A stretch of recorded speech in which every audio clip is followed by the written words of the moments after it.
Pernahkah Anda bertanya-tanya, bagaimana cara manusia dari belahan dunia yang berbeda, dari zaman yang berbeda pula, berusaha menemukan ketenangan jiwa?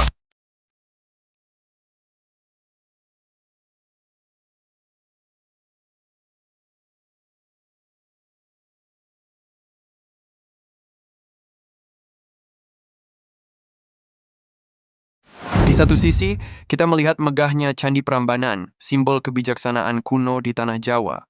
Di sisi lain, kita menyaksikan reruntuhan Forum Romawi, pusat peradaban yang melahirkan pemikir-pemikir hebat. Meskipun terpisah oleh lautan dan ribuan tahun, dua peradaban besar ini, Jawa dan Romawi kuno, ternyata memiliki jawaban yang sangat mirip untuk satu pertanyaan fundamental. Bagaimana cara hidup dengan tenang di tengah gejolak dunia? Mereka melahirkan dua aliran filsafat yang luar biasa relevan hingga hari ini, falsafah Jawa dan Stoicisme. Keduanya menawarkan jalan menuju kedamaian batin, meski dengan pendekatan yang unik. Mari kita selami lebih dalam bagaimana dua tradisi agung ini bertemu dan berpisah dalam perjalanan mereka mencari ketenangan. Titik temu paling menakjubkan antara kedua filsafat ini terletak pada konsep penerimaan. Dalam falsafah Jawa, kita mengenal prinsip nrimo ing pandum. Ini bukan berarti pasrah tanpa usaha, melainkan sebuah kesadaran mendalam untuk menerima dengan ikhlas apapun yang telah digariskan oleh takdir setelah kita berikhtiar semaksimal mungkin. Bayangkan seorang petani di lereng Merapi, ia menanam padi dengan segenap tenaga, merawatnya setiap hari, namun ketika musim kemarau datang lebih awal dan panen tak sesuai harapan, ia tidak meratap. Ia menerimanya sebagai bagian dari kehendak alam, sebagai bagian dari pandom atau bagiannya. Di sisi lain dunia, para filsuf Stoa seperti Seneca dan Marcus Aurelius mengajarkan konsep yang sangat serupa, yang mereka sebut amor fati, cinta terhadap takdir. Bagi mereka, segala sesuatu yang terjadi, baik atau buruk, adalah bagian dari tatanan alam semesta yang rasional. Seorang pedagang Romawi yang kapalnya karam di tengah badai tidak akan mengutuk para dewa.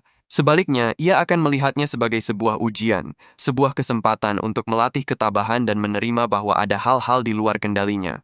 Keduanya, petani Jawa dan pedagang Romawi itu, menemukan ketenangan bukan dengan mengubah nasib, tapi dengan mengubah cara mereka memandang nasib itu sendiri. Meskipun memiliki landasan penerimaan yang sama, falsafah Jawa dan Stoicisme mengambil jalur yang berbeda dalam praktiknya. Perbedaan kunci terletak pada orientasi mereka. Falsafah Jawa sangat menekankan harmoni sosial dan kosmik. Konsep memayu hayuning bawana menjadi pusatnya, yang berarti kewajiban setiap individu adalah untuk memperindah dan menjaga keharmonisan dunia, baik itu hubungan dengan sesama manusia, alam, maupun Tuhan. Ketenangan jiwa seorang individu Jawa tidak bisa dilepaskan dari ketenangan komunitasnya. Sebaliknya, Stoicisme lebih berfokus pada ketahanan dan nalar individu. Bagi seorang Stoa, benteng pertahanan terakhir adalah akal budi atau logos yang ada di dalam dirinya.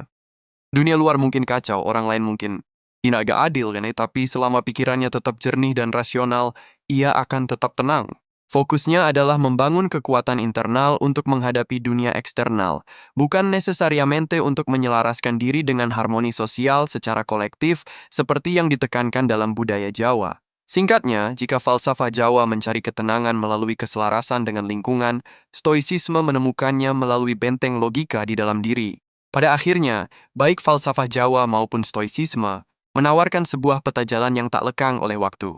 Keduanya mengajarkan kita bahwa sumber utama penderitaan bukanlah kejadian itu sendiri, melainkan bagaimana kita meresponsnya.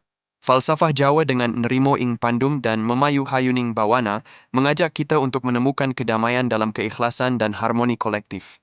Sementara itu, Stoicisme dengan amor fati dan kekuatan nalar individu membekali kita dengan ketangguhan untuk menghadapi badai kehidupan apapun. Fokusnya adalah membangun ketahanan mental melalui logika dan nalar. Bagi kaum Stoik, ketenangan jiwa dicapai dengan memisahkan apa yang bisa kita kendalikan, pikiran dan tindakan kita, dari apa yang tidak bisa kita kendalikan, peristiwa eksternal.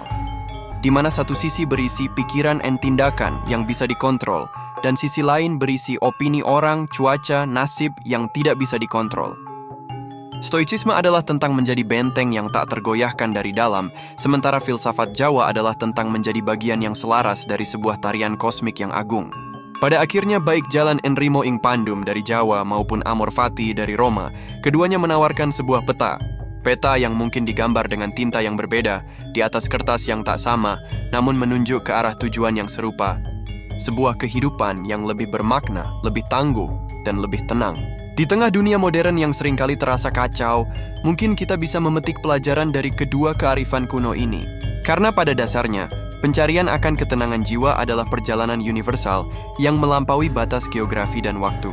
Meskipun keduanya menempuh jalur yang sedikit berbeda, satu melalui hati dan komunitas, yang lain melalui logika dan kemandirian, tujuan akhirnya tetap sama. Sebuah kehidupan yang lebih bermakna, lebih tangguh, dan yang terpenting, lebih tenang. Terima kasih sudah menonton video ini sampai akhir. Jangan lupa klik like lalu subscribe. Share juga video ini ke teman-teman kamu yang lain, biar mereka bisa ikut dapat manfaatnya. Sampai jumpa di video berikutnya.